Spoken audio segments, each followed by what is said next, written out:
Paano mo binabalanse ang mabilis na paglago at siyempre lumalaki yung business mo at kailangan mo rin yung kalidad ng serbisyo mo ay nag-improve din. So paano mo to binabalanse, Chester?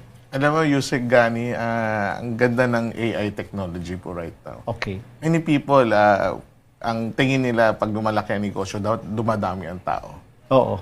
Okay. Last 1 year ago, ang plano po ng team po namin is hindi po ganun. Paano tayo liliit at paano tayo kikita? Kasi sa negosyo, importante at the end of the day is kumikita ka ba?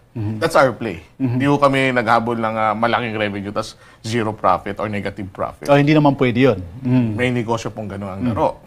Oh, lalo sa mundo ng digital tsaka e-commerce. Okay? Dahil iba ang laro doon. Paramihan ng users, pero it's not making money.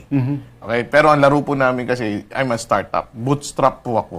Wala ho akong investor, wala ho akong malaking bangko na ayaw ko nga ng stress, di ba? So, ang laro ko po is, I need to be more profitable.